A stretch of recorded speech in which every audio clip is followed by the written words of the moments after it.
الحمد لله وكفى وسلام على عباده الذين اصطفى اما بعد۔ سورہ یاسین قرآن مجید کا دل کہلاتی ہے۔ حضرت علی رضی اللہ عنہ فرمایا کرتے تھے کہ اس کے اندر 10 فوائد ہیں، 10 صفات ہیں۔ اگر بھوکا پڑے تو سورہ یاسین کے پڑھنے سے اللہ تعالیٰ اس کی بھوک دور کر دیتے ہیں۔ پیاسا پڑھے اللہ تعالیٰ اس کی پیاس دور کر دیتے ہیں۔ کوئی آدمی ننگا ہو یا اس کے پاس لباس نہ ہو اور وہ چاہے کہ مجھے لباس مل جائے، سورہ یاسین کو پڑھے اللہ اس کو لباس عطا فرما دیتے ہیں۔ کوئی بندہ کنوارا ہو، اس کو پڑھ کر دعا مانگے، اللہ تعالیٰ اس کے لیے شادی کے اسباب بنا دیتے ہیں۔ خوف زدہ پڑھے تو اللہ تعالیٰ اس کو امن دے دیتے ہیں۔ کوئی قیدی پڑھے اللہ اس کو رہائی عطا فرما دیتے ہیں۔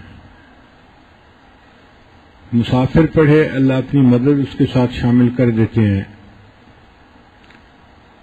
اور اگر کسی کی چیز گم ہو جائے وہ اس کو پڑھے تو اللہ تعالیٰ چیز کو یا واپس لوٹا دیتے ہیں یا پھر اس کو اس کا بدل عطا فرما دیتے ہیں۔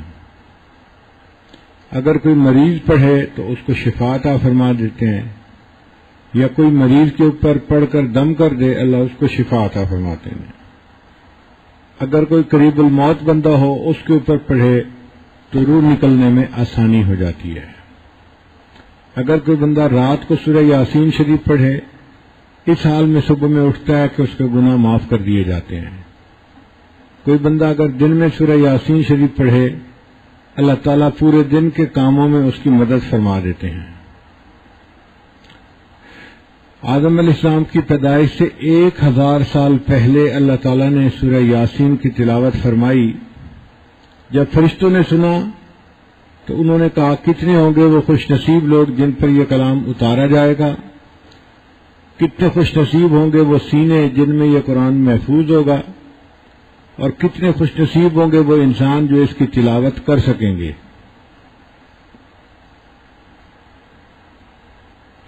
اگر کسی بندے کو دل میں سختی محسوس ہو اور وہ سورہ یاسین کی تلاوت کر لے اللہ تعالیٰ اس کے دل کی سختی کو دور فرما دیتے ہیں۔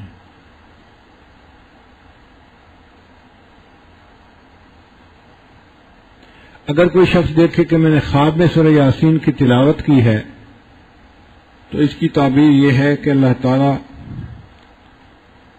اس کو قیامت کے دن نبی علیہ الصلوۃ والسلام کی سعادت کی قدموں میں جگہ نصیب فرمائیں گے، اور دنیا میں اس کو ایسی نعمت ملے گی جو اس کے لیے عزتوں کا سبب بنے گی۔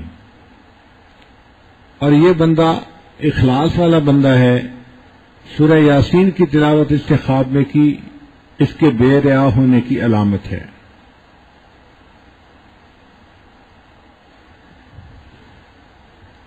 یاسین کا لفظ حروف مقطعات میں سے ہے۔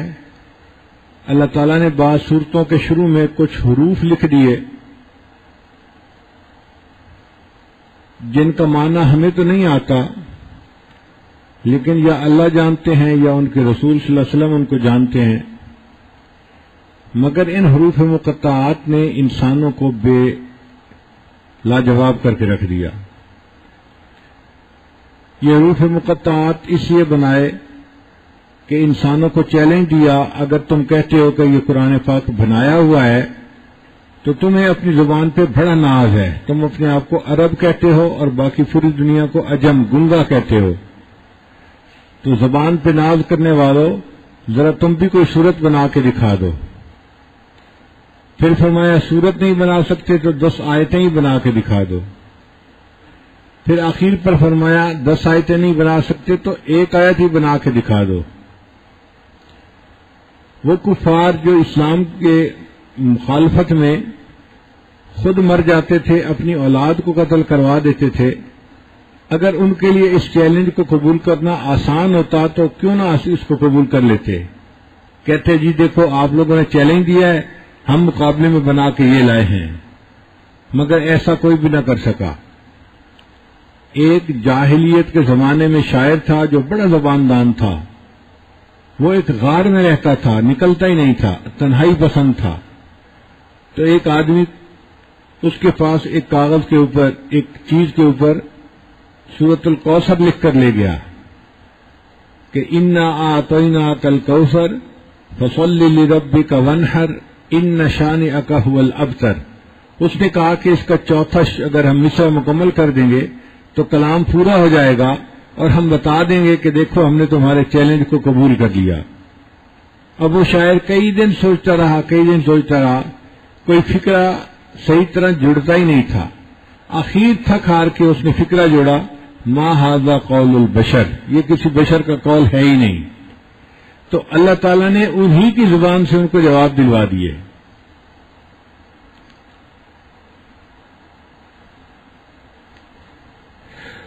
اس کے کچھ معنی مفسرین نے اپنی کتابوں میں بیان کیے ہیں، جیسے الف لام میم. الف سے مراد اللہ، میم سے مراد محمد صلی اللہ علیہ وسلم، اور لام سے مراد جبرائیل، جو اللہ اور جبرائیل اور محمد صلی اللہ علیہ وسلم کے درمیان واسطہ بنے قرآن مجید کو لانے کا. مگر سچی بات یہ ہے کہ یہ حروف مقطعات اللہ اور اس کے نبی صلی اللہ علیہ وسلم کے درمیان راز ہے، اس کو کوئی نہیں جانتا ہے. میان عاشق و معشوق رمزیست، کرامن کاتبین را ہم خبر نیست. جو صورتیں الف کے حروف مقطعات کے ساتھ شروع ہوتی ہیں، یہ دیکھا گیا ہے کہ اس میں قرآن مجید کا تذکرہ ضرور آتا ہے. الف لام میم ذالک الکتاب لا ریب فیہ، الف لام را تلک آیات الکتاب المبین. اور جن صورتوں کے شروع میں تو آتا ہے اس میں حضرت موسیٰ علیہ السلام کا تذکرہ آتا ہے، یا ان کے عصا کا اژدہا بن جانے کا تذکرہ ضرور آتا ہے. اگر لکھا ہوا دیکھیں تو کا حرف اژدہا کی معنی ہوتا ہے. جیسے وہ بیٹھا ہوتا ہے نا، تو کچھ تو اس کا جسم زمین کے اوپر ڈھیر ہوتا ہے اور کچھ اس کا سر کھڑا ہوتا ہے، تو کا لفظ ایسے ہی لکھا جاتا ہے. پھر جن صورتوں کے شروع میں نون کا حرف آتا ہے وہاں پر قلم کا ذکر ضرور ہے، نون والقلم وما یسطرون. اور اگر آپ دیکھیں تو نون کا حرف دوات کی معنی نظر آتا ہے. تو مختلف باتیں مفسرین نے لکھی ہیں، مگر حتمی بات یہی ہے کہ حروف مقطعات اللہ تعالیٰ نے مخلوق کو لاجواب کرنے کے لیے دیے. اور اس میں اس بات کا بھی جواب نکلتا ہے کہ جو لوگ کہتے ہیں جی کہ قرآن مجید کو بے سمجھے پڑھنے کا کیا فائدہ، وہ جی طوطوں کی طرح بچے رٹتے رہتے ہیں مدرسوں میں، کیا فائدہ ہے اس کا.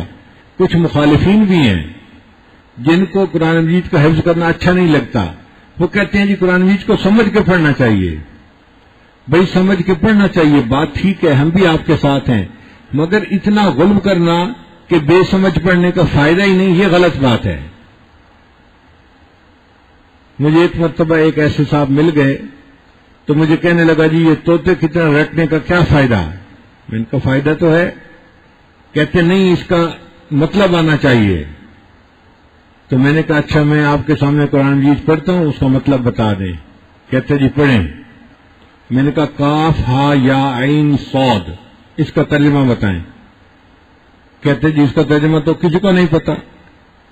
میں نے کہا میں نے قرآن پاک پڑھا اور ہر حرف کے بدلے ثواب ملتا ہے، حدیث پاک سے ثابت ہے. تو کاف ہا یا عین صاد پڑھنے پہ اجر ملا؟ کہتے ملا. بھئی اگر اس کو بغیر سمجھے پڑھنے پر اجر مل سکتا ہے تو باقی قرآن مجید کو بے سمجھے پڑھنے پر کیوں اجر نہیں مل سکتا؟ تو اجر ملتا ہے، افضل ہے سمجھ کے پڑھیں. اگر کوئی بے سمجھ بھی پڑھے گا اللہ اس کو بھی اجر عطا فرمائیں گے.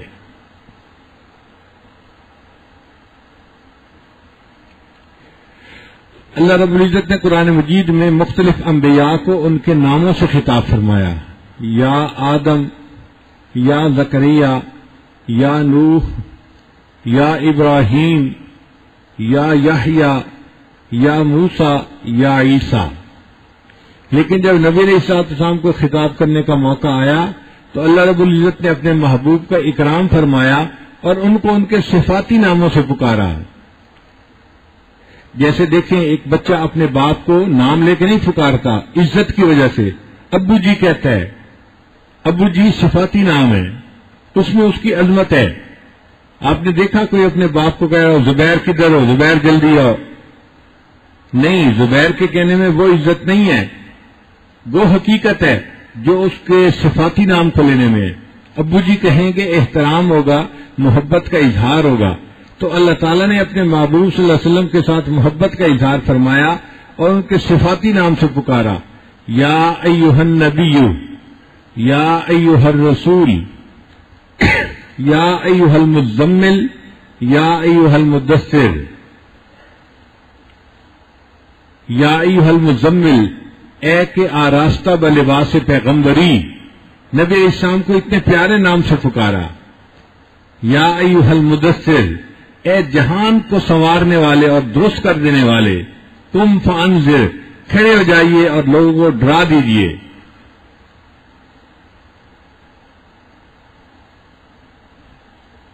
تو بعض مفسرین نے لکھا کہ یاسین بھی نبی علیہ السلام کے صفاتی ناموں میں سے ہے. بعض مفسرین نے لکھا کہ یہ اللہ تعالیٰ کے اسماء الحسنہ میں سے ہے. اسی وجہ سے امام مالک رحمۃ اللہ علیہ لوگوں کا نام یاسین رکھنا اس کو پسند نہیں فرماتے تھے. فرماتے تھے کہ چونکہ احتمال ہے کہ یہ اللہ تعالیٰ کا نام ہو سکتا ہے، اس لیے مخلوق کا نام نہیں رکھنا چاہیے. مگر کچھ علماء نے اس میں گنجائش یوں نکالی، انہوں نے کہا نام تو رکھ لے لیکن اس طرح نام نہ لکھے جس طرح سورہ یاسین کے شروع میں حروف مقطعات میں لکھا ہوا ہے، بلکہ یاسین لکھنا ہو تو یا کے آگے الف کو شامل کرے اور الیاسین کے نام پر پھر یہ یاسین کا لفظ رکھنا جائز ہو جائے گا.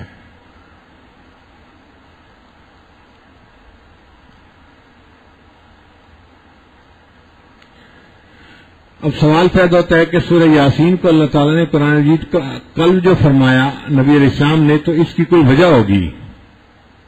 تو مفسرین نے جواب دیا کہ 3 عقائد بنیادی ہوتے ہیں، ایک توحید، دوسرا رسالت، اور تیسرا موت کے بعد زندہ ہونا اور حساب کتاب ہونا، بعثت جس کو کہتے ہیں. تو ان تینوں بنیادی عقائد کا اللہ تعالیٰ نے اس سورت کے اندر تذکرہ فرمایا ہے، اس وجہ سے اس کو قرآن مجید کا دل کہا گیا ہے. بعض مفسرین نے کہا کہ چونکہ اس سورت میں قریش مکہ کا تذکرہ ہے اور یہ حالات نبی علیہ السلام پر گزر رہے تھے، تو جہاں محبوب کی کہانی شروع ہوئی اللہ تعالیٰ نے اس قصے کو پورے قرآن مجید کا دل قرار دے دیا، اور اس میں اللہ تعالیٰ نے اپنے حبیب صلی اللہ علیہ وسلم کی رسالت کی گواہی قسم اٹھا کر دی ہے. یہ بہت بڑی بات ہے. اگر کوئی بڑا کسی بات کی تصدیق کر دے تو یہی کافی ہوتی ہے کہ جائے کہ وہ قسم اٹھا کر تصدیق کرے. چنانچہ اللہ تعالیٰ نے مختلف انبیاء کی رسالت کی تصدیق کی ہے قرآن مجید میں کہ وذکر فی الکتاب ابراہیم انہ کان صدیقا نبیہ، وہ نبی تھے تو نبوت کی تصدیق کی ہے. لیکن قسم اٹھا کر نبوت کی تصدیق کرنا، یہ اعزاز فقط اللہ کے محبوب صلی اللہ علیہ وسلم کو حاصل ہے. اللہ فرماتے ہیں یاسین والقرآن الحکیم انک لمن المرسلین. محبوب آپ کا رب قسم اٹھا کر کہتا ہے کہ آپ رسولوں میں سے ہیں. آپ سوچئے اللہ کے حبیب سے کو کتنا سکون ہوا ہوگا، کتنی تسلی ہوئی ہوگی کہ اللہ تعالیٰ نے میری رسالت کی خود تصدیق فرما دی. پھر یہ بھی کہہ دیا انک لمن وعلی صراط مستقیم، آپ سیدھے راستے کے اوپر ہیں. جو تعلیمات آپ دیتے ہیں اس پر چلنے والا سیدھے راستے پہ زندگی گزارنے والا ہے. پھر فرمایا کہ ہم نے تو آپ کو یہاں پر بھیجا ہے کہ لوگوں کو ڈرائیں، اور یہ جو مکہ کے لوگ ہیں نا، یہ بہت ضدی لوگ ہیں، سرکش لوگ ہیں، یہ بات نہیں سنتے، یہ دھیان نہیں دیتے. ان کے باپ دادا بھی ایسے تھے اور یہ ان کی اولاد بھی ایسے ہی ہے، اپنی ضد کے اوپر جمے ہوئے ہیں. اگر یہ بات کو نہ مانے تو آپ رنجیدہ نہ ہو، غمزدہ نہ ہو. ان کے لیے برابر ہے، ڈراؤ یا نہ ڈراؤ، سنتے ہی نہیں ہیں. اب یہاں سوال پیدا ہوتا ہے کہ اگر ڈرانا یا نہ ڈرانا برابر ہے تو پھر کیا فائدہ ڈرانے کا؟ تو مفسرین نے لکھا کہ کافروں کے لیے برابر ہے، ڈرائیں یا نہ ڈرائیں وہ ایمان نہیں لائیں گے، لیکن ڈرانے والے کے لیے برابر نہیں ہے. وہ ڈرائے گا تو اللہ اس پر اس کو اجر دیں گے اور قبولیت عطا فرمائیں گے.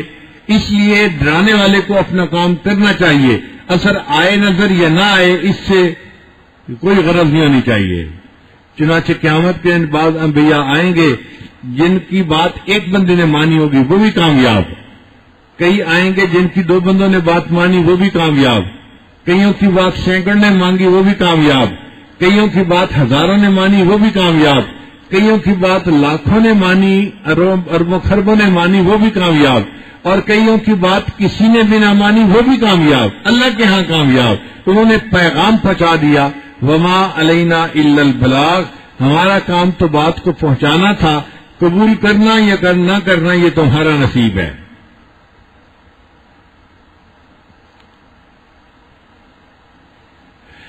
پھر یہاں پر اللہ تعالیٰ ایک بستی والوں کی مثال دیتے ہیں۔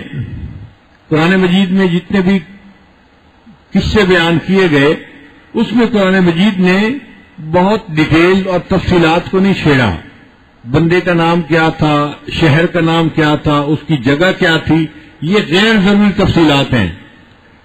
قرآن مجید میں موٹی بات کی گئی اور اس سے جو سبق حاصل ہونا تھا بس وہ سبق نکال لیا گیا۔ مفسرین فرماتے ہیں کہ وہ انطاکیہ شہر تھا، وہاں پہ اللہ تعالیٰ نے 2 انبیاء کو بھیجا، انہوں نے آ کے ان لوگوں کو ڈرایا، مگر وہ ضدی لوگ تھے، اپنی ضد کے اوپر قائم رہے اور کہنے لگے کہ نہیں تم رسول نہیں ہو، تم نے تو یہ باتیں گھڑ لی ہیں، اللہ نے کوئی چیز نازل نہیں کی۔ پھر اللہ تعالیٰ نے ایک تیسرے رسول کو بھیجا ان کی تقویت کے لیے، فعززنا بثالث، انہوں نے اس کو بھی جھٹلا دیا۔ جب تینوں انبیاء کی دعوت کو ماننے سے انکار کر دیا تو پھر اللہ تعالیٰ نے ایک بندہ تھا جس کا نام تھا حبیب، وہ کارپینٹر تھا اور اپنی زندگی گزارتا تھا اور اللہ کی یاد میں رہتا تھا۔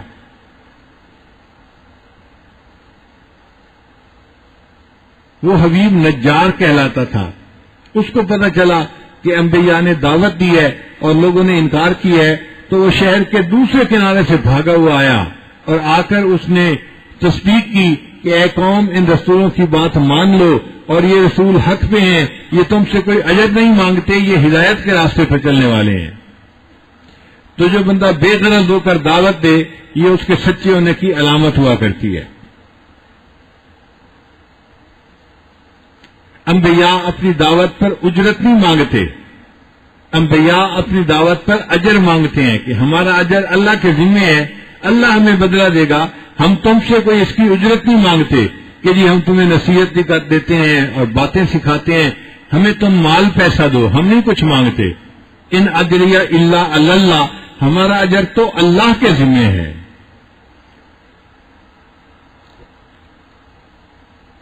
اب حبیب نے ان کے سامنے یہ بات کہی، وَمَا لِيَ لَا أَعْبُدُ الَّذِي فَطَرَنِي وَإِلَيْهِ تُرْجَعُونَ، مجھے کیا ہو گیا ہے کہ میں اپنے رب کی عبادت نہ کروں جس نے مجھے پیدا کر دیا۔ اب یہ دعوت کا خوبصورت انداز ہے، وہ یہ بھی کہہ سکتے تھے کہ تمہیں کیا ہو گیا، لیکن اگر دوسرے کو اگر مخاطب کر کے اس طرح بات کی جائے تو وہ غصے میں آ سکتا ہے، وہ مخالفت میں آ سکتا ہے، تو اپنے اوپر رکھ کے بات کی، مجھے کیا ہو گیا، میں عبادت نہ کروں اس رب کی جس نے مجھے پیدا کیا۔ اس کا معنی یہ کہ عبادت حق اس ذات کا ہے جو پیدا کرنے والی ہے، چونکہ اللہ نے ہمیں پیدا کیا لہذا عبادت کا حق بھی اللہ ہی کا ہے، ہم کسی اور کی عبادت نہیں کر سکتے۔ اسی لیے ہم کلمہ پڑھتے ہیں لا الہ الا اللہ، نہیں کوئی معبود سوائے اللہ کے، عبادت اگر کرنی ہے تو فقط اللہ کی کرنی ہے، اس کے سوا عبادت کسی کی نہیں کرنی ہے۔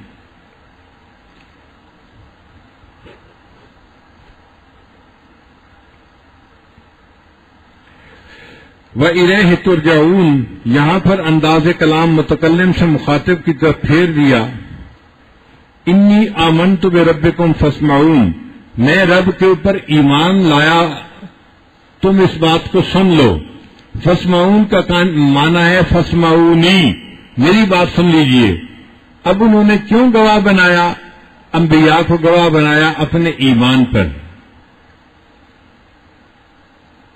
یا اپنی قوم کو گواہ بنایا اپنے ایمان پر؟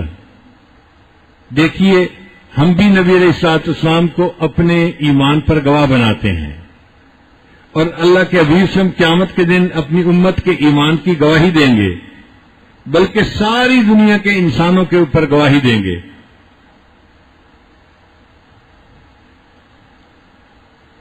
جو لوگ گنبد خضرا کی زیارت کرتے ہیں وہاں جا کر وہ سلام بھی پڑھتے ہیں نبی علیہ السلام پر، اور نبی علیہ السلام کے سامنے کلمہ پڑھ کے یہ فریاد بھی کرتے ہیں کہ اے اللہ کے حبیب صلی اللہ علیہ وسلم، میں نے آپ کے سامنے کلمہ پڑھا، آپ قیامت کے دن میرے ایمان کی گواہی عطا فرما دیجیے گا۔ چنانچہ ایک غزوہ ہوا، غزوۃ الرجیم، اس میں 70 قراء کو دھوکے سے شہید کر دیا گیا۔ قراء کا مطلب حفاظ، جو قرآن مجید کے حافظ تھے، ان کو شہید کر دیا گیا۔ اب جب وہ شہید ہوئے تو انہوں نے کہا کہ کاش ہمارا حال پہنچا دیا جاتا کہ اللہ ہم سے راضی ہو گیا اور ہم اللہ سے راضی ہو گئے۔ اللہ تعالیٰ نے ان کے پیغام کو وحی کے ذریعے سے نبی علیہ الصلوۃ والسلام تک پہنچا دیا۔ چنانچہ نبی علیہ السلام نے فرمایا کہ ان لوگوں نے کہا بلغوا عنا قومنا، ہماری طرف سے ہماری قوم کو یہ پیغام پہنچا دیا جائے، ان قد لقینا ربنا، ہم اپنے رب سے ہماری ملاقات ہو گئی، فرضی عنا، اللہ ہم سے راضی ہو گیا، وارضانا، اور ہم اپنے رب سے راضی ہو گئے۔ تو دیکھو ان کی یہ بات اللہ نے اپنے حبیب سے ان کے ذریعے سے قوم کو پہنچا دی۔ اس لیے قبر میں جب مردہ سوالوں کے جواب صحیح طرح سے دے لیتا ہے تو وہ کہتا ہے کہ دعونی ارجع الی اہلی، مجھے چھوڑ دو، میں اپنے گھر والوں کے پاس واپس جاؤں، فاخبرہم، اور میں ان کو جا کے خبر دوں کہ میں نے سوالات کا جواب کامیابی کے ساتھ دے دیا گیا۔ وہ کہتے ہیں کہ فیقولان لہو، وہ دونوں فرشتے اس کو کہتے ہیں نم کا نومت العروس، تم دلہن کی نیند سو جاؤ، آرام سے سو جاؤ۔ اب مفسرین نے یہاں لکھا کہ یہ کیوں کہا کہ دلہن کی نیند سو جاؤ، یہ بھی تو کہہ سکتے تھے آرام کی نیند سو جاؤ، گہری نیند سو جاؤ، بیبی کی طرح سو جاؤ، یہ کیوں کہا کہ دلہن کی نیند سو جاؤ؟ تو مفسرین نے لکھا کہ اس کی وجہ یہ ہے کہ دلہن اگر سو جاتی ہے تو اس کو انتظار ہوتا ہے اپنے خاوند کا، دلہا کا، جب وہ جاگتی ہے اس کی نگاہیں اپنے خاوند کے چہرے کے اوپر پڑتی ہیں۔ آج یہ مومن قبر کے اندر سو رہا ہے، قیامت کے دن جب یہ جاگے گا، اٹھے گا تو اللہ کا دیدار کرے گا، یہ اپنے محبوب کو اس دن دیکھے گا۔ اس لیے دلہن کی نیند فرمایا کہ سو جاؤ۔ قیل ادخل الجنہ، حبیب نجار کو قوم نے قتل کر دیا اور اس وقت فرشتوں نے یہ کہا کہ بھئی جنت میں داخل ہو جاؤ۔ شہید جو ہے اس کی قبر کو جنت کا باغ بنا دیا جاتا ہے، روضۃ من ریاض الجنہ، لہذا اس کو کہا گیا کہ تم جنت کے اندر داخل ہو جاؤ۔ اس پر اس نے یہ کہا قال یا لیت قومی یعلمون، کاش کہ میری قوم جان لیتی کہ میرے اللہ نے میری مغفرت فرما دی اور مجھے عزت والوں میں سے بنا دیا۔ تو حبیب نجار کی یہ بات اللہ نے قرآن کا حصہ بنا دیا۔ دائی کا یہاں سے دائی کی صفات سامنے آتی ہیں کہ دائی کے اندر امت کا غم ایسا ہونا چاہیے کہ وہ مرتے مرتے بھی امت کو دعوت دے جائے۔ ایک طرف اس کی موت آ رہی ہے اور ایک طرف وہ امت کا سوچ رہا ہے کہ کاش میری قوم کو پتہ چل جاتا اور اس وجہ سے وہ ایمان لے آتی، ایمان کو قبول کر لیتی۔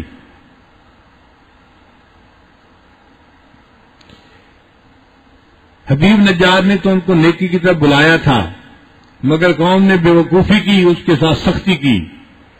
تو دائی جو ہے وہ قوم کی صفاحت کی وجہ سے دعوت دینا نہیں چھوڑتا۔ پھر دائی اپنی خاطر کسی سے انتقام بھی نہیں لیتا۔ پھر دائی کی چاہت ہمیشہ جوڑ کی ہوتی ہے، توڑ کی نہیں ہوتی۔ پھر دائی کے اندر معاف کرنے کی صلاحیت ہوتی ہے۔ قوم نے بدتمیزی کی اور حبیب نے ان کو معاف کر دیا اور پھر بھی ان کے لیے دعائیں کرتے رہے۔ اور یہ بات بھی سمجھ میں آتی ہے کہ عام لوگ بے قدرے ہوتے ہیں، اس بات سے دل تنگ نہیں کرنا چاہیے۔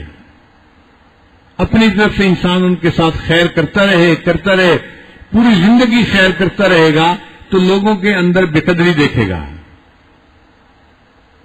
لوگوں کو صفات نظر نہیں آتی لیکن ان کو چھوٹی چھوٹی غلطیاں بڑی موٹی نظر آ جاتی ہیں۔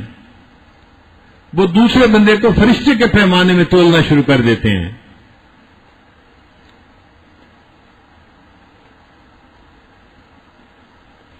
امام اعظم ابو حنیفہ رحمۃ اللہ علیہ کے ایک مخالف تھا. ایک مرتبہ اس نے ان کے سامنے بڑی بری باتیں کرنی شروع کر دی. امام صاحب کی دل آزاری تو ہوئی مگر وہ خاموش رہے, دل بڑا کیے رکھا. چلتے چلتے بستی کے قریب پہنچے تو امام صاحب کھڑے ہو گئے. اب اس مخالف کو حیرانی ہوئی, چل کیوں نہیں رہے؟ اس نے پوچھا کہ آپ چلتے کیوں نہیں؟ امام صاحب نے کہا کہ اس بستی میں میرے بہت سارے شاگرد ہیں, اگر ان کو پتہ چل گیا تم بدتمیزی کرو گے وہ اس کو برداشت نہیں کریں گے اور وہ تمہارے جو ہے نا وہ مخالف بن جائیں گے اور تمہیں ایذا پہنچائیں گے.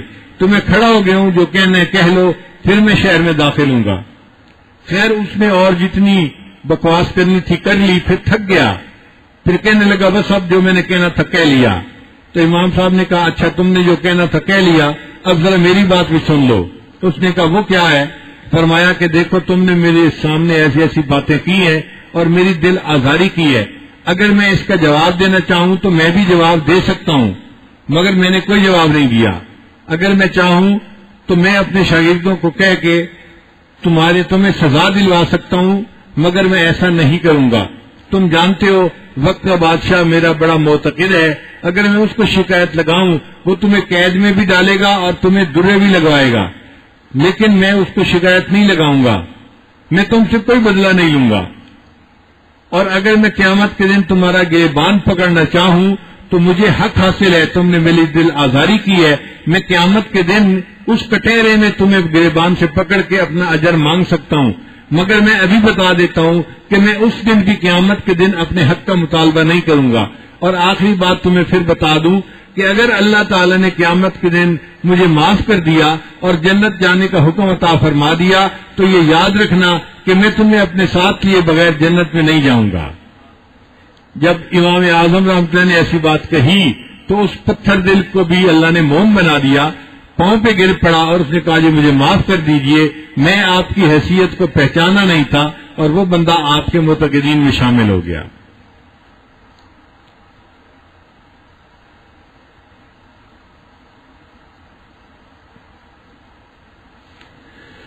پھر اللہ تعالی نے اس قوم کے اوپر عذاب بھیجا جس نے انبیاء کو شہید کیا یا حبیب نجار کو قتل کیا.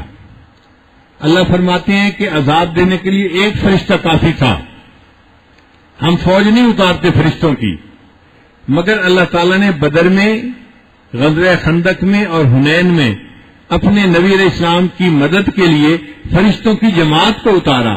یہ ان کا اعزاز تھا, ان کا اکرام تھا.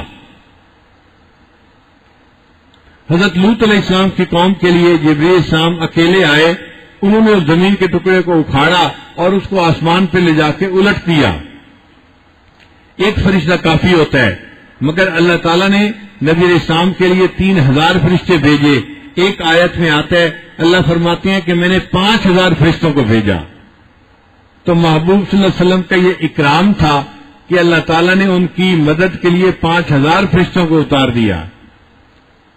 اب اس قوم نے چونکہ بدتمیزی کی تھی, حق کو ماننے سے انکار کیا تھا, تو اللہ فرماتے ہیں کہ ہم نے ایک فرشتے کو حکم دیا اور اس فرشتے نے ایک آواز نکالی, ایک چنگھاڑ نکالی, اور اس چنگھاڑ سے پوری کی پوری قوم جو تھی وہ مر گئی.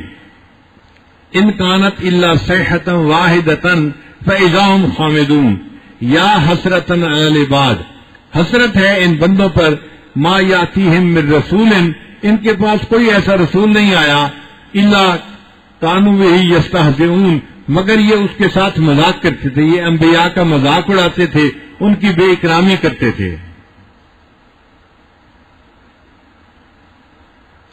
اس کے بعد اللہ تعالیٰ فرماتے ہیں وَآیَةٌ لَهُمُ الْأَرْضُ, کہ ان لوگوں کے لیے نشانی ہے زمین کے اندر. ہم اگر غور کریں تو زمین کے اندر ہمارے لیے بڑی نشانی ہے, مگر غور کرنے کی عادت نہیں نا. دیکھیں یہ جو زمین ہے نا, ہمیں نہیں محسوس ہوتا کہ یہ حرکت کر رہی ہے, یہ نہیں. یہ زمین بڑی تیزی کے ساتھ چل رہی ہے. جیسے گاڑی کا پہیہ تیزی کے ساتھ چلتا ہے, یہ زمین اس سے زیادہ تیز چلتی ہے. گاڑی کی سپیڈ ہوتی ہے 120 کلومیٹر فی گھنٹہ, اور زمین کی سپیڈ ہے 1000 میل فی گھنٹہ. زمین کا جو چکر ہے وہ 24,000 میل ہے, تو زمین 24 گھنٹے میں پورے چکر کو مکمل کرتی ہے. تو دن سے رات ہو جاتی ہے اور پھر رات سے دن ہو جاتا ہے. اب اتنی تیزی کے ساتھ زمین گھوم رہی ہے اور ہمیں پتہ ہی نہیں, ہم اس کے اوپر بیٹھے ہیں, ہمیں احساس ہی نہیں ہوتا, ہمیں محسوس ہوتا ہے کہ ہم تو فرش کے اوپر بیٹھے ہیں. اللہ تعالیٰ نے زمین کو بیلنس اس طرح کر دیا کہ بندوں کو پتہ ہی نہیں چلتا. شروع میں جب زمین بنی تھی تو یہ ہلتی تھی, پھر اللہ تعالیٰ نے اس میں پہاڑوں کو پیدا کر دیا.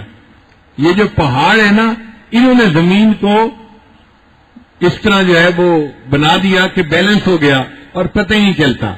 جو لوگ گاڑی چلاتے ہیں وہ جانتے ہیں کہ کئی مرتبہ گاڑی کے پہیے ان بیلنس ہو جاتے ہیں تو گاڑی کے اندر بیٹھے ہوئے لوگوں کو جھٹکے لگتے ہیں, چلانی مشکل ہوتی ہے گاڑی.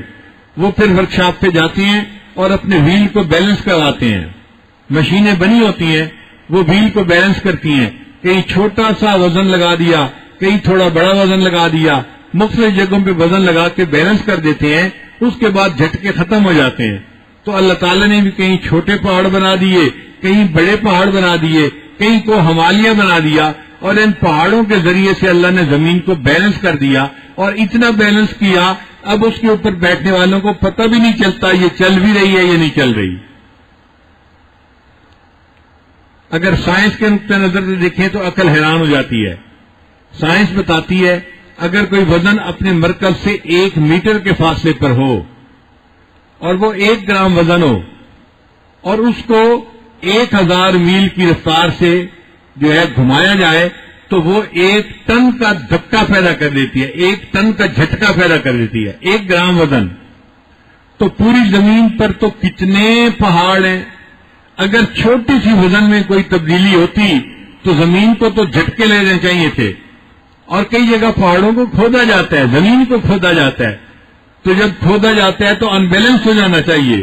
مگر میرے اللہ نے زمین کو ایسا بیلنس کیا کہ اتنا کھدائی کے باوجود, اتنا مٹی ادھر سے ادھر لے جانے کے باوجود زمین کی بیلنسنگ میں کوئی فرق نہیں آتا.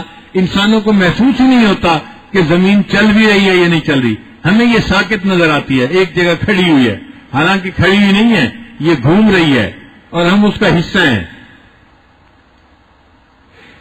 پھر زمین کے اندر اور غور کریں تو اللہ تعالیٰ نے نمکیات رکھ دیے. ان نمکیات کی وجہ سے اس کے اوپر فصلیں اگتی ہیں, سبزیاں اگتی ہیں, درخت اگتے ہیں. اب اللہ تعالیٰ نے وہ نمکیات کتنے اچھے طریقے سے رکھے کہ آدم علیہ السلام سے لے کر آج تک ہزاروں سال گزر گئے اور سبزی پیدا ہو رہی ہے, کھیتیاں پیدا ہو رہی ہیں, وہ نمکیات کی مقدار میں کوئی کمی نہیں آئی. اگر کوئی کہتا کہ جی وہ نمکیات زیادہ رکھ دیے تھے تو بھائی زیادہ نمکیات کی وجہ سے تو الٹا پودے مر جاتے ہیں, درخت جو ہے وہ جل جاتے ہیں, لیکن کوئی پودا مرتا جلتا نہیں ہے. ایسا بیلنس کیا کہ ان نمکیات میں افراط بھی نہیں, تفریط بھی نہیں. یہ میرے اللہ کا کام ہے. وبارک فیہا, اللہ فرماتے ہیں ہم نے زمین کو 2 دن میں بنایا اور 4 دن کے اندر ہم نے اس میں برکت رکھ دی. برکت سے کیا مراد؟ نمکیات رکھ دی جو فصل کے لیے مناسب تھی. اب پودا اگتا ہے, درخت اگتا ہے, اس کو نیوٹرینٹ بھی ملتی ہیں اور مائکرو نیوٹرینٹ بھی ملتی ہیں, اور زمین سے وہ خوراک لے کے اپنا بڑھتا ہے اور بڑا ہو جاتا ہے, اور اس میں کوئی کمی بھی نہیں آتی. اور یہ سلسلہ ہے جو چلتا جا رہا ہے, ہزاروں سال سے چل رہا ہے اور ہزاروں سال یہ چلتا رہے گا. یہ اللہ تعالیٰ کی نشانی ہے. اس نے انسانوں کا رزق زمین کے اندر کس طرح سے رکھ دیا. دیکھیں ہمارے جسم کی جو ضرورت ہے وہ زمین سے نکلتی ہے. پانی زمین سے نکلتا ہے اور کھانے کی فصل زمین سے نکلتی ہے. چاول, گندم, مکئی سب زمین سے نکلتے ہیں. پھر پھل جو ہیں وہ زمین سے نکلتے ہیں. پھر جو ہم کپڑا پہنتے ہیں اس کی فصل کاٹن وہ زمین سے نکلتی ہے. پھر ہمارے جو گھر بنتے ہیں ان کے لیے لکڑی, ان کے لیے شیشہ, ان کے لیے باقی چیزیں وہ سب زمین سے نکلتی ہیں. حتیٰ کہ سونا بھی زمین سے نکلتا ہے, چاندی بھی زمین سے نکلتی ہے, لوہا بھی زمین سے نکلتا ہے. ہر چیز ہماری زمین سے نکلتی ہے. اللہ نے ہماری ہر ضرورت کو زمین سے پورا کر دیا. تو یہ اللہ تعالیٰ کی قدرت کی کتنی بڑی نشانی ہے کہ اللہ تعالیٰ نے زمین میں ذخائر رکھ دیے. پھر کہیں پر اللہ تعالیٰ نے ہیرے موتی رکھ دیے اور کہیں پر اللہ تعالیٰ نے جو ہے وہ سونے اور چاندی کو رکھ دیا، اور کہیں پر اللہ تعالیٰ نے اس سے بھی زیادہ قیمتی چیزوں کو رکھ دیا. سونے سے زیادہ پلاٹینم ہوتا ہے، سونے سے زیادہ یورینیم ہوتا ہے. اللہ تعالیٰ نے بعض جگہوں پر پہاڑوں کے اندر یہ چیزیں بھی رکھ دی ہیں. تو اللہ تعالیٰ فرماتے ہیں کہ زمین پر غور کرو، تمہیں میری نشانی نظر آئے گی کہ بنانے والا پروردگار کتنا عظیم ہے جس نے انسان کے لیے ایسی زمین کو پیدا کر دیا.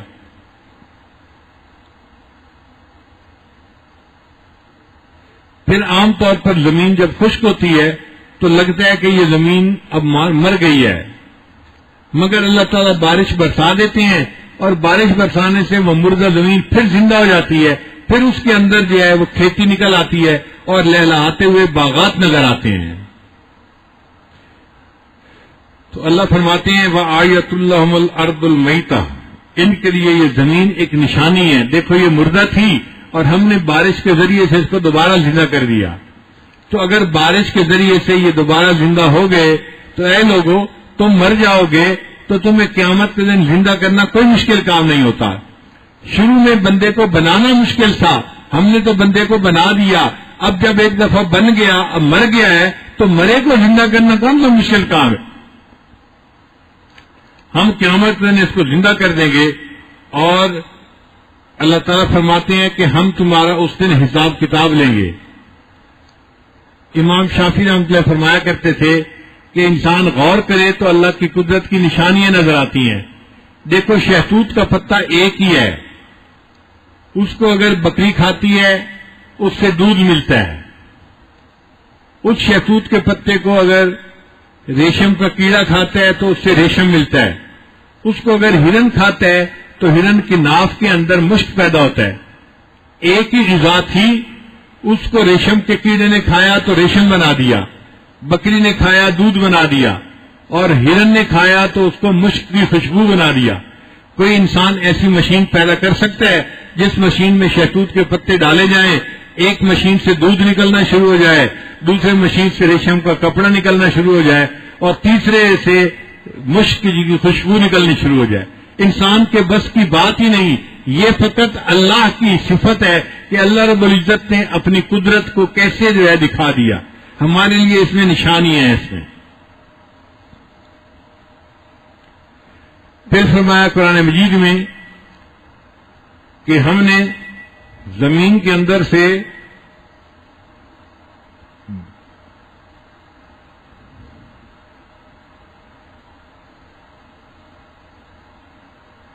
وَجَعَلْنَا فِيهَا جَنَّاتٍ مِّن نَخِيلٍ وَأَعْنَابٍ، اور ہم نے کھجور اور انگور کے باغ بنائے زمین میں سے. بھئی باقی پھلوں کا تذکرہ کیوں نہیں کیا؟ علماء نے اس کا جواب دیا کہ پھلوں میں سے یہ دو پھل ایسے ہیں، کھجور اور انگور، کہ جن کو خشک کر کے پورا سال استعمال کیا جا سکتا ہے، اور ان کو ایک شہر سے دوسرے شہر بھی پہنچایا جا سکتا ہے. آپ دیکھیں لوگ انگور کو خشک کرتے ہیں تو کشمش بن جاتی ہے، پورا سال استعمال نہیں ہوتی، سالوں استعمال ہوتی ہے. پچھلے سال کی کشمش تھی اور ہم زردہ بناتے ہیں اور اس میں اس موقع پہ ڈال دیتے ہیں. تو اللہ تعالیٰ نے ان دو فصلوں کا نام لیا جو سارا سال استعمال ہوتی ہیں اور ایک جگہ سے دوسری جگہ آسانی سے پہنچا دی جاتی ہیں. اللہ فرماتے ہیں تم غور کرو، ہم نے تمہارے لیے یہ نشانیاں بنا دی ہیں.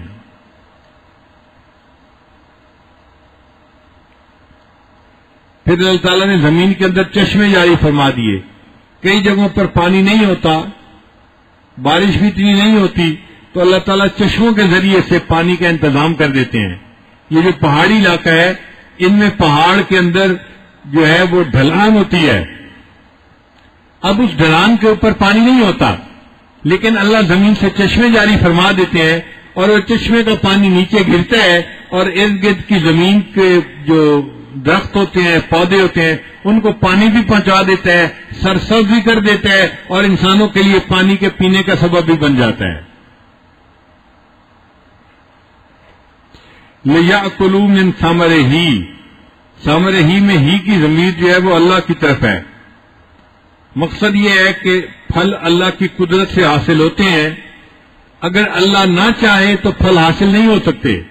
ایسا بھی ہوتا ہے بندہ باغ لگاتا ہے، کئی مرتبہ باغ کے اوپر پھل نہیں لگتا، کئی دفعہ خوب لگتا ہے، حالانکہ ہر چیز ٹھیک ہوتی ہے۔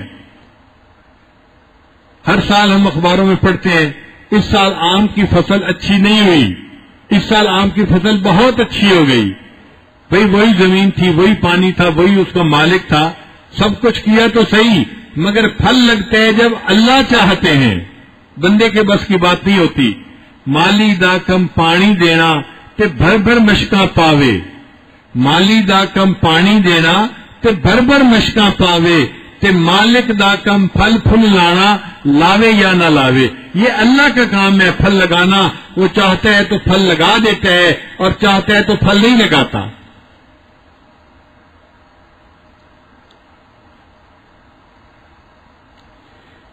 پھر آگے اللہ تعالیٰ فرماتے ہیں سبحان الذی خلق الازواج کلھا، پاک ہے وہ ذات جس نے ہر چیز کے اندر جوڑا پیدا کر دیا۔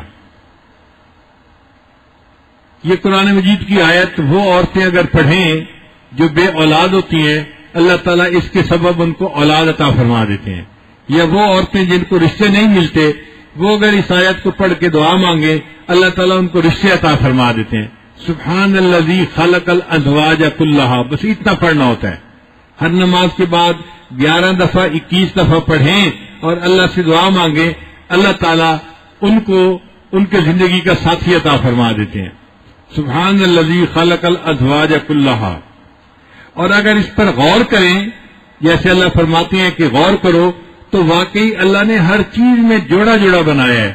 آپ غور کیجئے، انسان اور حیوان جوڑا، مرد اور عورت جوڑا، دنیا آخرت جوڑا، دھوپ اور چھاؤں جوڑا، زندہ اور مردہ جوڑا، روشنی اور اندھیرا جوڑا۔ ہر چیز میں آپ دیکھیں گے آپ کو جوڑا ہی جوڑا نظر آئے گا، بلکہ آپ جتنی ڈیٹیل میں چلے جائیں اتنا آپ حیران ہوں گے کہ اللہ تعالیٰ نے کیسے ہر چیز میں جوڑا جوڑا بنا دیا۔ ہماری جتنی چیزیں ہیں ان میں کچھ چیزیں ایسیڈک ہوتی ہیں اور کچھ چیزیں الکلائن ہوتی ہیں، یہ بھی جوڑا بن گیا۔ آپس میں ان کے ریئیکشن ہوتے ہیں، ایک ہوتا ہے آیونک ریئیکشن، ایک ہوتا ہے کوویلنٹ بانڈ، آیونک بانڈ اور کوویلنٹ بانڈ۔ جو بچے سائنس پڑھے ہیں وہ اس بات کو سمجھ رہے ہوں گے۔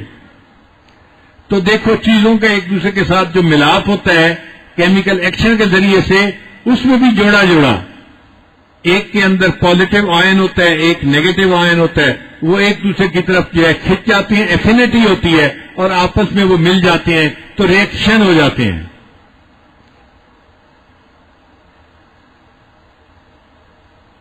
پھر آپ غور کریں کہ کچھ چیزوں کو اللہ تعالیٰ نے ٹھوس بنایا، جیسے انسان ٹھوس ہے، اور کچھ چیزوں کو اللہ تعالیٰ نے مائع بنا دیا، پانی، وہ بہتی ہیں، انسان بہتا نہیں ہے، تو یہ بھی جوڑا بن گیا۔ اب ٹھوس اور مائع یہ بھی ایک تھی، اللہ نے ایک ہوا بنا دی جو بہتی بھی نہیں ہے اور انسان کی طرح ٹھوس بھی نہیں ہے اور نظر بھی نہیں آتی۔ تو ہر چیز میں جوڑا جوڑا۔ دیکھو انسان نظر آتا تھا، اللہ نے جن بنا دیے جو نظر ہی نہیں آتے حالانکہ موجود ہیں۔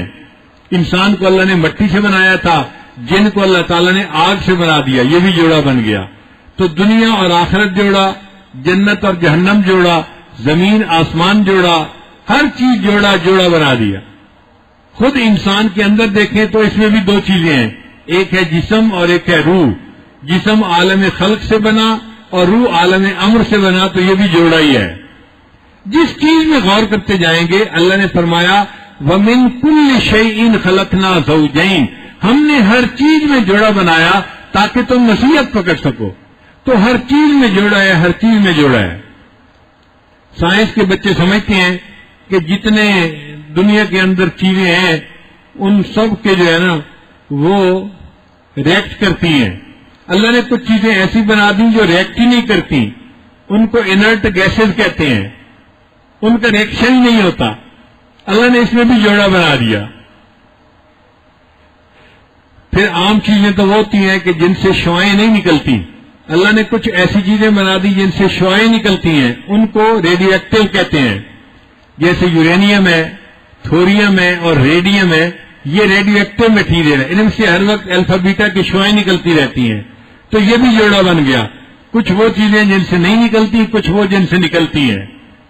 جس چیز پہ غور کرتے چلے جائیں گے آپ کو جوڑا ہی جوڑا نظر آئے گا۔ آپ دیکھیں یہ پوری دنیا سائنس کی نظر میں ایٹم سے بنی ہے۔ جیسے ایک مکان اینٹ سے بنتا ہے تو اینٹ کو اس کا بلڈنگ بلاک کہتے ہیں، اس پوری جہان کا جو بلڈنگ بلاک ہے وہ ایٹم ہے۔ ایٹم کے اوپر یہ پوری کائنات بن گئی۔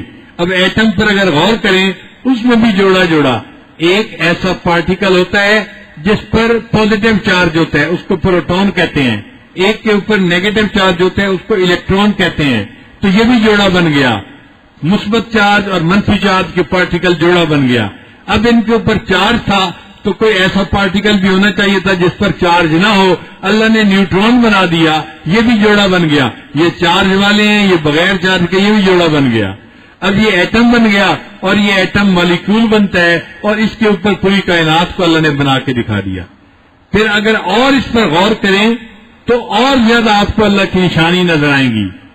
دیکھیے ہم زبان بولتے ہیں، ہماری زبان انسان کی زبان کہلاتی ہے، لیکن جو کمپیوٹر ہے وہ انسان کی زبان نہیں سمجھتا، اس کے لیے کمپیوٹر کی زبان ہوتی ہے، وہ ایک الگ زبان ہے۔ تو انسان کی زبان اور کمپیوٹر کی زبان یہ بھی جوڑا بن گیا۔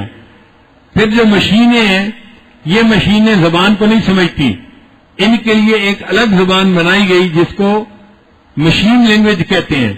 اور وہ مشین لینگویج کیسے بنتی ہے؟ 0 اور 1 2 ڈیجٹ ہیں، ان کے ذریعے سے وہ بنتی ہے، اس کو بائنڈری لینگویج کہتے ہیں۔ تو مشین بائنڈری لینگویج سمجھتی ہیں۔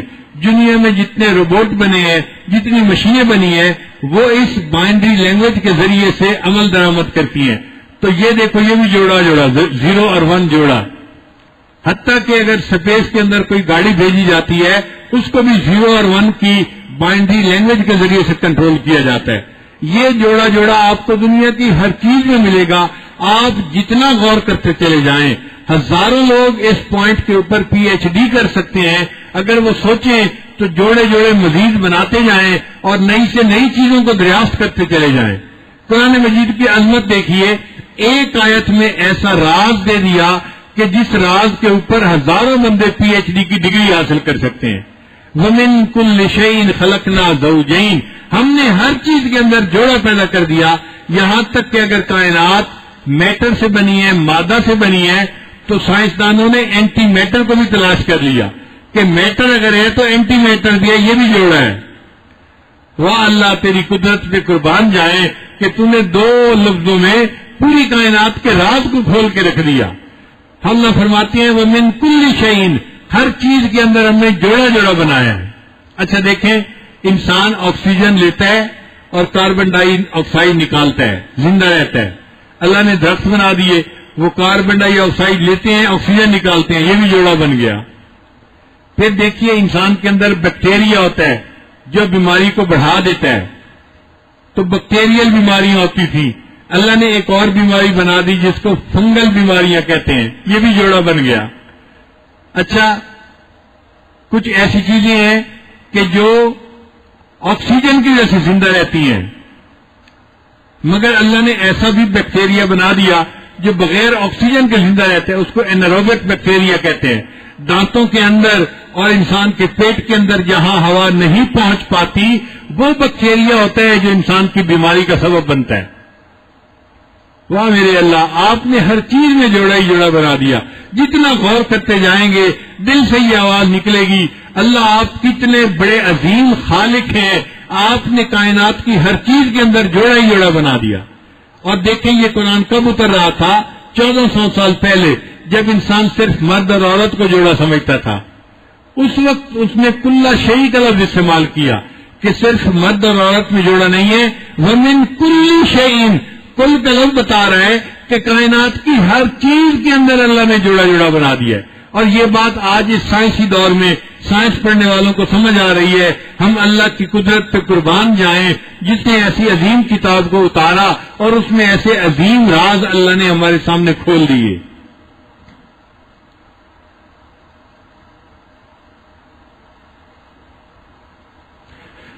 سبحان الذی خلق الازواج کلھا مما تنبت الارض، اور اس قسم سے جو اگتا ہے زمین میں، ومن انفسہم، اللہ فرماتے ہیں کہ زمین میں جو اگتا ہے اس میں بھی تمہارے لیے نشانیاں ہیں، ومن انفسہم، اور ان کی جانوں میں بھی نشانیاں ہیں۔ انسان اگر اپنے اوپر غور کرے تو ہمارے اندر بھی اللہ کی قدرت کی نشانی ہے۔ دیکھو جو لوگ کہتے ہیں نا کہ بس یہ کائنات خود بخود بن پڑی، تو ایک قانون ہر جگہ ہونا چاہیے۔ اگر ایک قانون ہر جگہ ہوتا تو انسان کے سر کے بال جس رفتار سے بڑھتے ہیں، اگر ہماری پلکیں بھی اسی رفتار سے بڑھتی تو پھر کیا ہوتا بتائیے ذرا۔ اگر انسان کے سر کے بال جتنے لمبے بڑھتے ہیں، ہمارے بازوؤں کے بال بھی اسی رفتار سے بڑھتے تو پھر کیا ہوتا؟ انسان دیکھنے میں بھوت نظر آتا یا نہ آتا؟ اللہ تعالیٰ نے جسم کے کچھ حصوں پر بال بنائے اور کچھ حصوں پر بال نہیں بنائے، جیسے چہرے پر، ہتھیلیوں پر، پاؤں کے نیچے اللہ نے بال ان جگہوں پر نہیں بنائے۔ تو دیکھو انسان کتنا خوبصورت نظر آتا ہے۔ اگر پورا چہرہ بالوں سے ڈھکا ہوتا جیسے بکری کا چہرہ ہوتا ہے تو پھر کیا انسان خوبصورت نظر آتا؟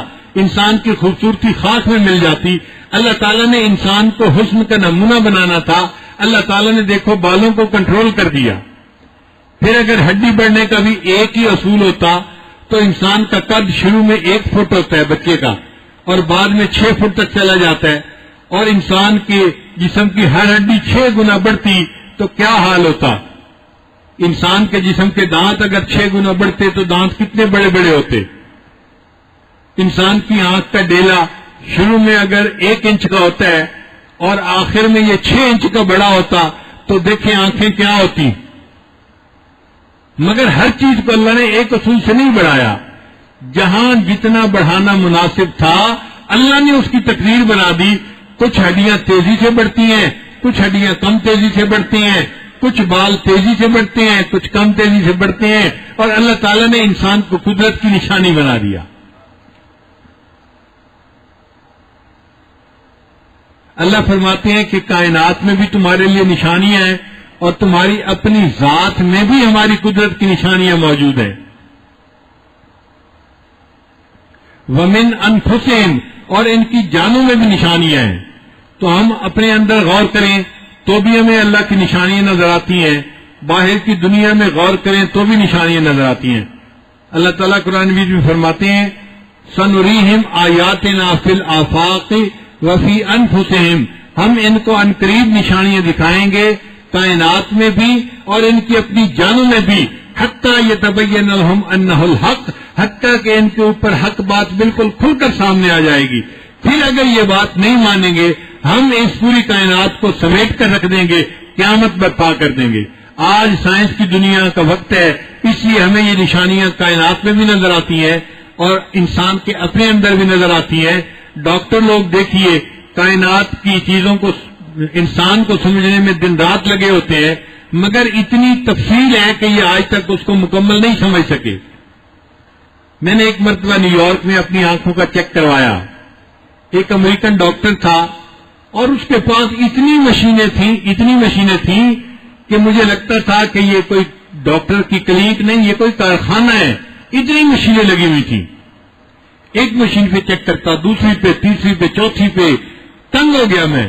پھر اخیر پہ میں نے اس سے پوچھا کہ یہ بتائیں آپ کے پاس اتنی مشینیں ہیں اور آپ اتنے ماہر ہیں، آپ کی طرح اور بھی آنکھوں کے ماہر ہوں گے؟ کہنے لگا دنیا میں لاکھوں آئی اسپیشلسٹ ہیں۔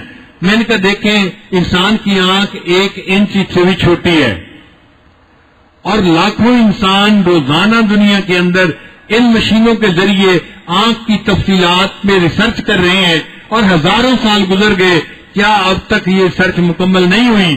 وہ ہنس کے کہنے لگا کہ اگر 1,00,000 سال اور انسانوں کو دے دیے جائے پھر بھی وہ آنکھ کی تفصیلات کو نہیں سمجھ سکتے۔ ایک آنکھ کے اندر اتنی تفصیل ہے کہ لاکھوں ڈاکٹر روزانہ گھنٹوں ان مشینوں پہ محنت کرتے ہیں اور بیماریوں کو سمجھنے کی کوشش کرتے ہیں، اور پھر وہ کہتے ہیں کہ ہم تو ابھی اس کو نہیں سمجھ سکے۔ پھر اور غور کیجئے، انسان کے اندر جو بچے کی پیدائش ہوتی ہے اس میں جوڑا وہ کیسے؟ انسان کے اندر کروموسوم ہوتے ہیں 23 مرد کے اندر ہوتے ہیں ایکس اور وائی اور عورت کے اندر ہوتے ہیں ایکس اور ایکس. جب آپس میں ملتے ہیں تو ایکس ایکس الگ ہو جاتے ہیں, دو حصے بن گئے, اور مرد کا جو ایکس وائی تھا وہ بھی الگ ہو جاتا ہے, ایکس وائی ہو گیا. تو دو چیزیں جو تھیں وہ چار چیزیں بن گئیں. اب ان چار چیزوں میں ایک جوڑا پہلے بنتا ہے. اگر ایکس نے ایکس کو اپنی طرف کھینچ لیا تو بیٹی کی ولادت ہو گئی, اور اگر ایکس نے وائی کو کھینچ لیا تو بیٹے کی ولادت ہو گئی. تو دیکھو انسان کی پیدائش میں بھی جوڑے جوڑے کا دخل موجود ہے. اور آج جو سائنس کی دنیا کہتی ہے نا ہم بھی ٹیسٹ ٹیوب بیبی بنا لیتے ہیں, تو یہ ٹیسٹ ٹیوب بیبی کوئی اپنے طریقے سے نہیں بناتے. جو اللہ کا قانون ہے اسی حساب سے جو عورت کے رحم کا ماحول ہوتا ہے یہ اس کو ٹیسٹ ٹیوب کے اندر بناتی ہیں, وہی ٹیمپریچر, وہی ہیومیڈیٹی, وہی سارا کچھ, اور پھر اس کے اندر ایکس وائی کو ملاتے ہیں. جب ایکس وائی کو ملا دیا تو صاف دے رہا ہے کہ جو جوڑا بنے گا اس سے بیٹا پیدا ہوگا. پھر وہ بیٹا جب پیدا ہوتا ہے تو یہ کہتے ہیں جی کہ ہم نے تو بچے کو اپنی مرضی سے پیدا کر لیا. ہم نے مرضی سے پیدا نہیں کیا, ہم نے اللہ کی قانون کو اپلائی کیا ہے اور اس سے فائدہ اٹھا کر دکھا دیا ہے. ہمارا اس میں کچھ نہیں ہے, کریڈٹ لینے کی ضرورت نہیں ہے, یہ اللہ کا بنایا ہوا قانون تھا. ہم اس سے ہٹ کے کوئی طریقہ اختیار کرتے تو پھر کہتے کہ ہم نے کچھ کام کیا ہے. تو دیکھیے جوڑا اور جوڑا جتنا غور کرتے جائیں گے ہمیں جوڑے اور جوڑے کی تفصیلات کا پتہ چلتا جائے گا.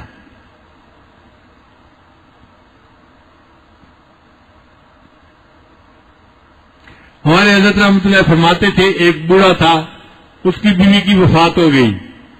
اب وہ بیچارہ پریشان, گھر میں کوئی روٹی بنانے والا نہیں, کوئی کپڑے دھونے والا نہیں, کوئی خدمت کرنے والا نہیں, کوئی بات کرنے والا نہیں.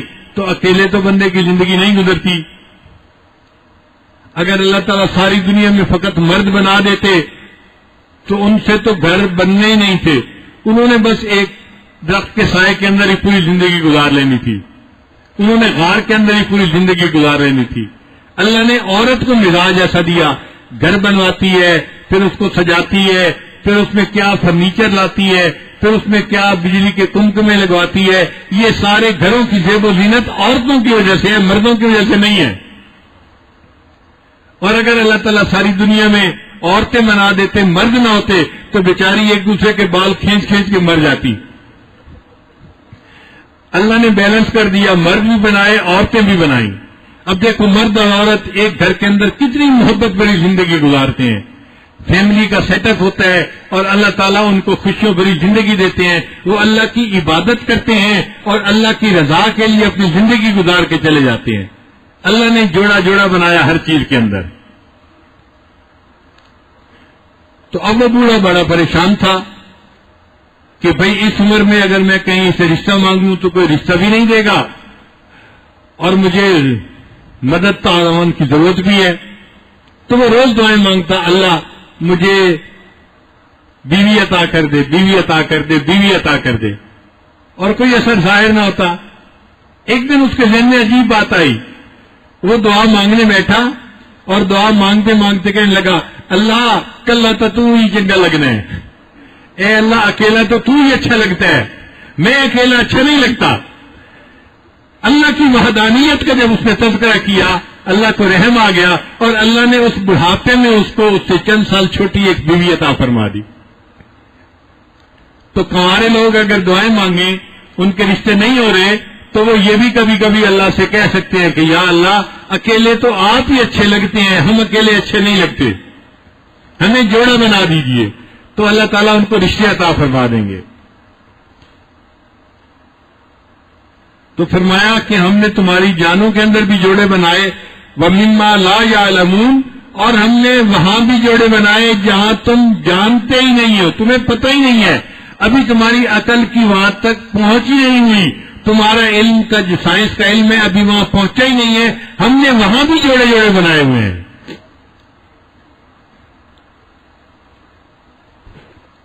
پھر ان مکانی دلیلوں کو دینے کے بعد اللہ تعالیٰ نے زمانی دلیلیں دے دی, زمان اور مکان.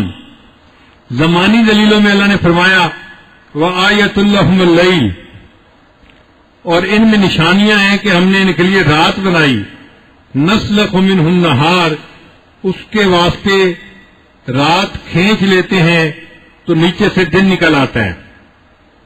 اب یہ رات اور دن کا مسئلہ انشاءاللہ ہم کل بیان کریں گے. اللہ تعالیٰ ہمیں قرآن مجید سے سچی محبت عطا فرمائے اور اس کے سمجھنے کی اللہ ہمیں توفیق عطا فرمائے. وآخر دعوانا ان الحمد للہ رب العالمین.